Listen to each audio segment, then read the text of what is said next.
Hello. Yeah, there's a guy on YouTube. He's probably about 60 years old. He's an he's a black guy. He calls himself an American. And he's from the southern states, so he's got that sort of, unusual accent. And I don't know what his formal education is, but he is actually quite clever. I don't agree with everything he says. He's a Christian. I'm an atheist. But what he's been doing is basically pointing out that the media are lying to us constantly. Not so much, they're lying to Australians, but more so Americans, whereby when a black person is shot and killed by police or whatever,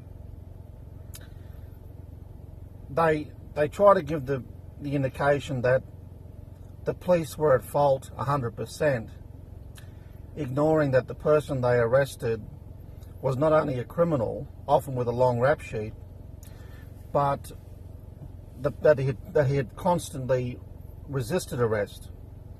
Like once the police give you the command to comply, who knows what the exact sequence is, but at some point you must comply, otherwise they go in hard and heavy.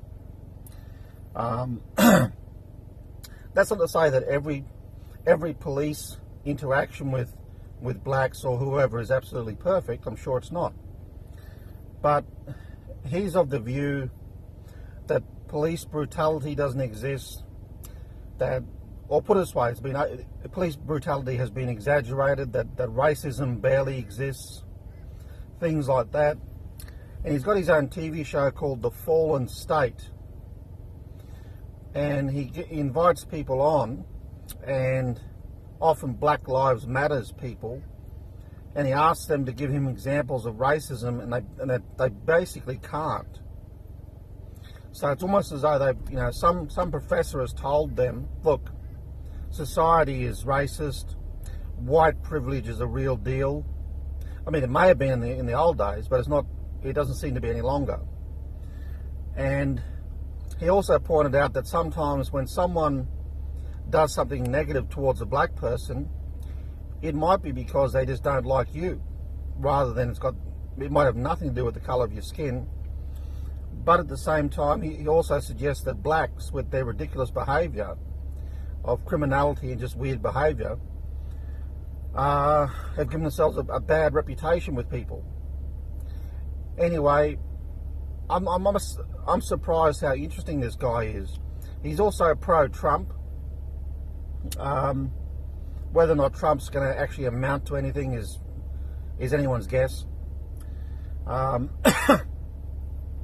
If Trump can't do anything meaningful, it's fairly obvious that no one can, that the system is deeply corrupt, and you can't fight it.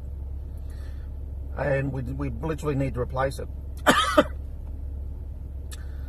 So I think the guy's name is Lee Peterson. Check him out on YouTube. He's got his TV show called The Fallen State. He also has a radio call-in show as well. And again, he's got some interesting controversial views, but they are certainly very interesting, and just at face value, with some of it, a lot of it makes sense. Anyway, I thought I'd give him a bit of a plug. There you are. Yeah, you're staring at me, fucking walking around, waltzing around, fucking circling me fucking ass and instead of me fucking face.